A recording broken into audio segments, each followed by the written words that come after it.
La serpiente.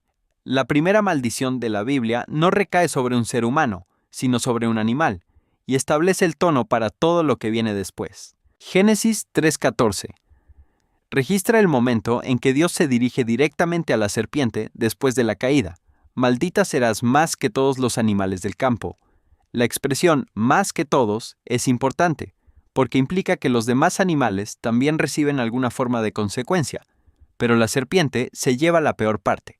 Su castigo es triple: arrastrarse sobre su vientre para siempre, comer polvo todos los días de su vida y cargar con una enemistad eterna entre su descendencia y la de la mujer. Según algunas tradiciones rabínicas, la serpiente originalmente caminaba erguida, lo cual explicaría por qué el castigo de arrastrarse tiene sentido como degradación. La simiente de la serpiente herirá el talón de la humanidad, y la humanidad le aplastará la cabeza.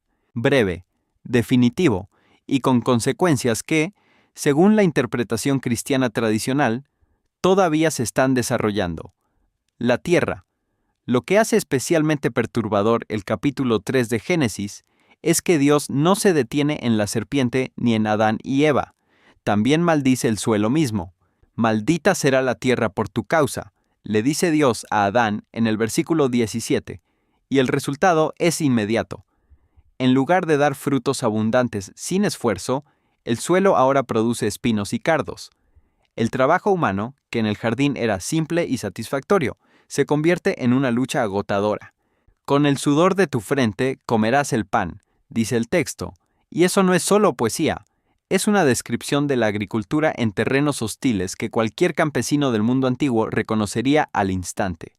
La maldición no es sobre Adán directamente, sino sobre el ambiente que lo rodea, lo cual es en cierto modo más cruel, porque no tiene escapatoria. Donde quiera que vaya, la tierra resistirá. Algunas tradiciones interpretan esto como una condición temporal que será revertida en la nueva creación descrita en Romanos 8, 20 a 22, donde la creación misma será liberada de la esclavitud de la corrupción. Caín. Si la maldición sobre la tierra fue severa, la que recae sobre Caín es personalísima. En Génesis 4:11, después del primer asesinato de la historia humana, Dios le dice: «Maldito serás tú de la tierra, que abrió su boca para recibir la sangre de tu hermano». La misma tierra que ya estaba maldita, ahora lo rechaza a él específicamente. Cuando intente cultivarla, no le dará sus frutos.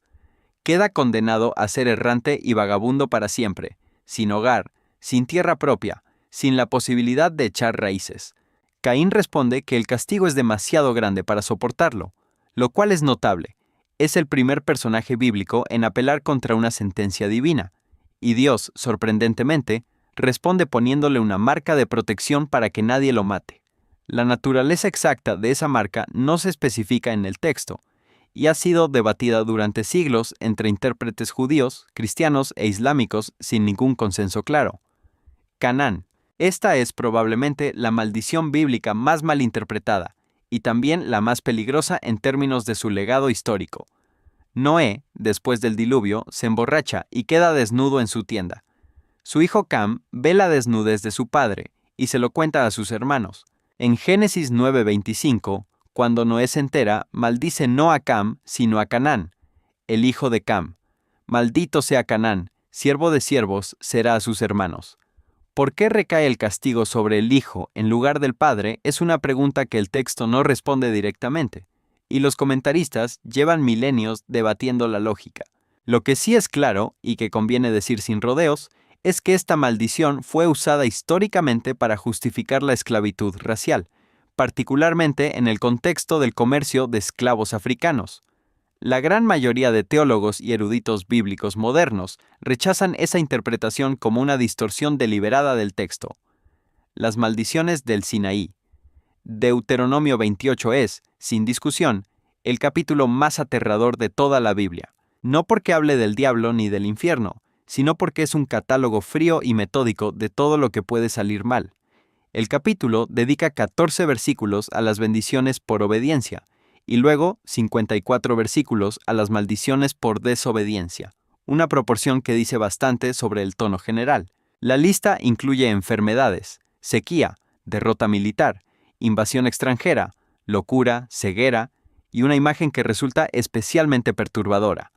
La de madres que, durante el asedio de una ciudad hambrienta, comerán en secreto a sus propios hijos. Este no es lenguaje metafórico, el texto es explícito.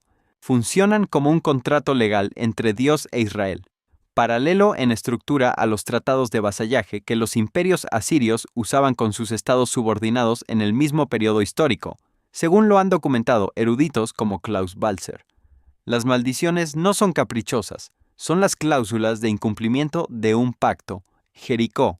Después de que los muros de Jericó caen en Josué 6, la primera ciudad conquistada de Canaán queda marcada. Josué pronuncia en el versículo 26 una maldición específica y medible. Maldito delante del Señor el hombre que se levante y reedifique esta ciudad. Sobre su primogénito eche los cimientos de ella, y sobre su hijo menor asiente sus puertas. Es una maldición con términos precisos. Quien ponga los cimientos perderá al hijo mayor. Quien levante las puertas perderá al menor. Lo que hace a esta maldición particularmente notable no es su pronunciación, sino su registro de cumplimiento, siglos después, en Primera de Reyes 16:34, donde el texto anota con una brevedad escalofriante que Giel de Betel reconstruyó Jericó durante el reinado de Acab, y puso sus cimientos en Abiram su primogénito, y puso sus puertas en Segub su hijo menor, conforme a la palabra del Señor que había hablado por Josué. La casa de Elí. Elí era el sumo sacerdote de Israel en Silo, un hombre descrito como anciano y débil, cuyos hijos, Ofni y Finés, habían corrompido el sacerdocio robando las ofrendas del templo y durmiendo con las mujeres que servían en la entrada. El crimen de Elí no fue cometer esos actos, sino no detenerlos. En 1 de Samuel 3:13-14, Dios declara que castigará la casa de Elí para siempre, que ningún miembro de su línea llegará a viejo, y que el sacerdocio será arrancado de su familia permanentemente. Elí tenía 98 años cuando la sentencia se cumplió. Sus 2 hijos murieron el mismo día en batalla, y al recibir la noticia, Elí cayó hacia atrás de su silla, se rompió el cuello y murió. El texto señala que era pesado, probablemente una indicación de su edad avanzada. Rápido, preciso e irrevocable. La casa de Saúl. 3 años de hambruna sobre Israel durante el reinado de David. Cuando David consulta a Dios la causa, la respuesta es que Saúl, ya muerto, había masacrado a los Gabaonitas, un pueblo con el que Israel tenía un juramento de paz que databa de los tiempos de Josué. La maldición por quebrar ese juramento sobrevivió a Saúl y estaba destruyendo a su nación. La solución, registrada en 2 Samuel 21, fue entregar 7 descendientes de Saúl a los Gabaonitas para su ejecución. Los hombres fueron ejecutados delante del Señor, y solo entonces terminó la hambruna y volvió la lluvia. Es un ejemplo brutal de culpa colectiva y consecuencia transgeneracional. Los hijos pagando por los crímenes del padre. Para muchos intérpretes modernos es uno de los pasajes teológicamente más incómodos del Antiguo Testamento, porque choca directamente con el principio de responsabilidad individual que aparece en Ezequiel 18, Gehazi. Si buscas una maldición bíblica con efectos visuales inmediatos, esta es la más dramática. Naamán, general sirio con lepra, es curado milagrosamente por el profeta Eliseo sin ningún costo. Eliseo rechaza explícitamente cualquier regalo, pero su sirviente Gehazi, en secreto, corre detrás de Naamán y le pide en nombre de Eliseo un talento de plata y 2 mudas de ropa, inventando una historia falsa. Cuando regresa, Eliseo ya lo sabe todo. En 2 de Reyes 5:27 pronuncia la sentencia: la lepra de Naamán se pegará a ti y a tu descendencia para siempre. El texto dice que Gehazi salió de la presencia de Eliseo, blanco como la nieve, sin proceso, sin apelación. La enfermedad que Naamán había cargado durante años se transfirió instantáneamente al hombre que mintió para enriquecerse y se extendió a todos sus descendientes, los que reconstruyan Babilonia. Isaías 13:19-21 describe el destino final de Babilonia con la precisión de un arquitecto demoliendo un edificio. Será Babilonia como Sodoma y Gomorra, nunca más será habitada, ni se morará en ella de generación en generación. No es una ciudad que quedará en ruinas y luego se recuperará, sino una que quedará prohibida permanentemente. Jeremías 51 repite y amplifica la condena, describiendo a Babilonia como un lugar entregado a chacales, avestruces y bestias del desierto. El sitio arqueológico de Babilonia, ubicado en el actual Irak, a unos 85 kilómetros al sur de Bagdad, permanece mayormente inhabitado hoy, aunque eruditos debaten si esto constituye un cumplimiento literal de la profecía, dado que hubo asentamientos menores en el área durante siglos después de la caída del imperio. Conia/Jeconías. En Jeremías 22:30, Dios declara que Conia, también conocido como Jeconías, debe ser registrado como hombre privado de descendencia, y que ningún hombre de su simiente prosperará sentado en el trono de David. Jeconías reinó solo 3 meses en 598 a 597 a.C. antes de ser deportado a Babilonia por Nabucodonosor. Tuvo hijos biológicos, pero en términos de sucesión real, quedó declarado sin herederos legítimos, lo que convierte esta maldición en uno de los debates teológicos más fascinantes de la Biblia. Es que Mateo 1 traza deliberadamente la genealogía de Jesús a través de Jeconías. Muchos teólogos argumentan que esta es precisamente la razón por la que el nacimiento virginal es teológicamente necesario en el relato cristiano, para heredar el linaje davídico sin heredar la maldición de la sangre real. Edom. La nación de Edom, descendiente de Esaú, el hermano gemelo de Jacob, cargó con una de las condenas más consistentes de toda la literatura profética hebrea. El libro de Abdías, el más corto del Antiguo Testamento con solo 21 versículos, está dedicado casi completamente a la destrucción de Edom. Su crimen fue regocijarse y participar cuando Babilonia destruyó Jerusalén en el siglo VI a.C.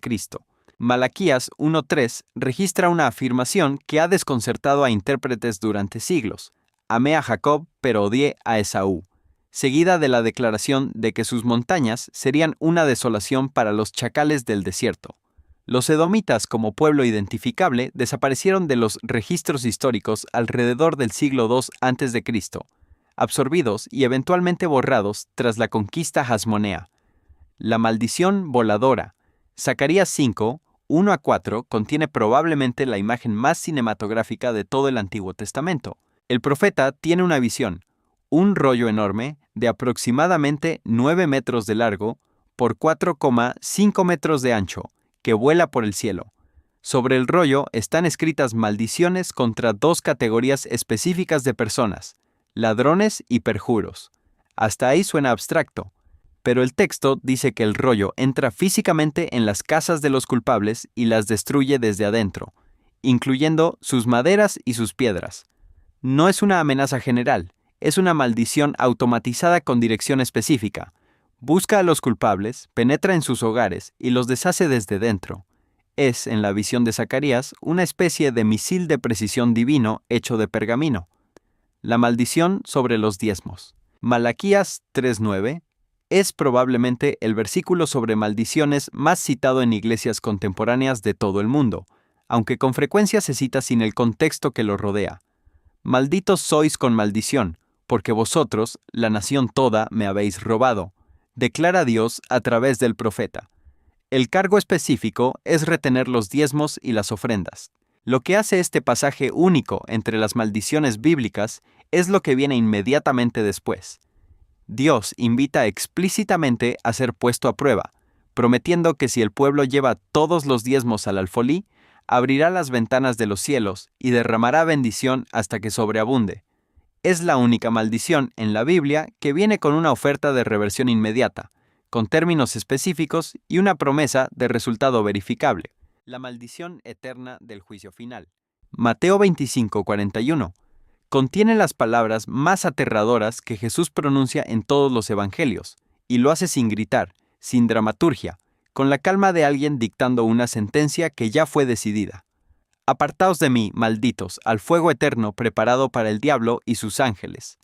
Esta maldición no recae sobre un individuo ni sobre una nación, sino sobre una categoría entera de personas definida por lo que no hicieron. No dieron de comer al hambriento, no dieron de beber al sediento, no visitaron al enfermo ni al preso. Lo que resulta especialmente desconcertante para muchos intérpretes es que los condenados en la parábola no parecen haber sabido que estaban fallando.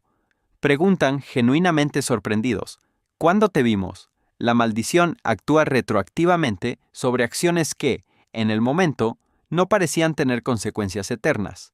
Ananías y Zafira. Los primeros 5 capítulos de Hechos describen una iglesia primitiva en Jerusalén caracterizada por generosidad radical.